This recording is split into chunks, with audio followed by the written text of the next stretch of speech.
এই সরকার আওয়ামী লীগকে ভয় পায়, এই সরকার শেখ হাসিনাকে কত ভয় পায় এই ঘটনার মধ্য দিয়ে বাংলাদেশেও সবাই বুঝে গেছে।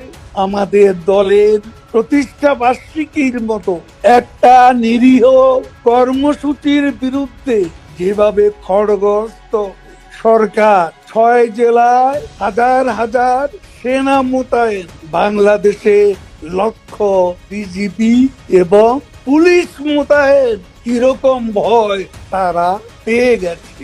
যারা এতদিন ভলকার তুর্কম্যানকে বাংলাদেশে 5ই আগস্টের ঘটনা নিহতদের একটা চিত্রিত বিকৃত তথ্য উপস্থাপন করিয়েছিল, যার ভিত্তিতে শেখ হাসিনাকে ট্রাইব্যুনালে মৃত্যুদণ্ড দিয়েছে, সেই ভিত্তিহীন একটা অভিযোগ।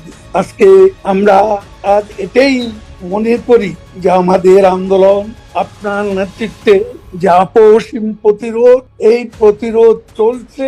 এই প্রতিরোধী এই 23 জুনেই তারা যে ভয় পেয়ে, তাতে আপনার ওই যে দেশে ফেরা উচ্চারণ, তাদের এখন ভয়ে এই সরকার, এই প্রশাসনের হাঁটুটা, আমি এটা বলতে পারি, তারা ভয় পেয়ে গেছে। আজকে এটাই বঙ্গবন্ধু, এটাই শেখ হাসিনা। আজকে আমি পরিশেষে কথা না বাড়িয়ে বলবো, আমাদের এখন সবাইকে ঐক্যবদ্ধ হতে হবে। আমাদের অবজেক্টিভ কন্ডিশন, আমাদের নেতৃত্বে তার কথা, তার সাহসী উচ্চারণে আমাদের সাবজেক্টিভ অবজেক্টিভ কন্ডিশনের চেহারা আজকে রক্তস্রোতের ফুটে উঠেছে। জেল জুলুম নির্যাতনের মধ্য দিয়ে ফুটে উঠেছে। আজকে এই সরকার, তারা সেই 5 আগস্ট থেকে যাদের ক্ষমতার ভিত হচ্ছে লাইস, ডিসিট এন্ড ডেলিউশন, এই 3টা বিষয়, এই প্রতারণা, মিথ্যাচারের শাসন এখনো বাংলাদেশে চলছে। এই প্রতারণার দুর্গ ভেঙে ফেলতে হবে, এই প্রতারণার দুর্গে আঘাত আনতে হবে, এবং আপনার এই বক্তব্যে উচ্ছ্বাসী উচ্চারণে ওদের প্রাসাদে আজকে ভাঙ্গন শুরু হয়ে যায়।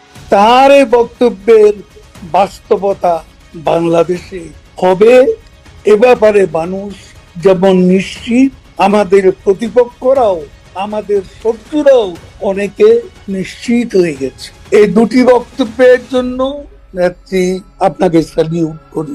আপনার কণ্ঠে উচ্চারণ আমাদেরও সাহস জুগিয়েছে, আমাদের কর্মীরা সাহস পেয়েছে।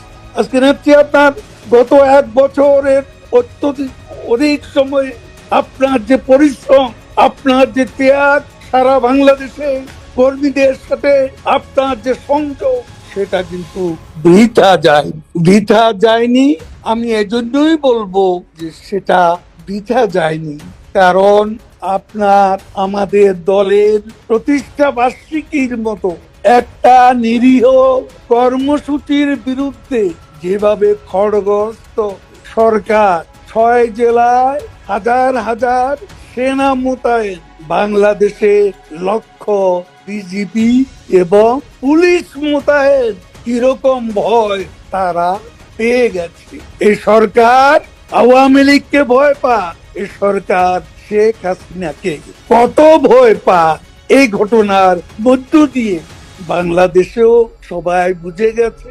পৃথিবীর মানুষও এতদিনে, যারা এতদিন ভলকার তুর্কম্যানকে বাংলাদেশের 5ই আগস্টের ঘটনা নিহতদের একটা চিত্রিত বিকৃত তথ্য উপস্থাপন করিয়েছিল, যার ভিত্তিতে শেখ হাসিনাকে ট্রাইব্যুনালে মৃত্যুদণ্ড দিয়েছে,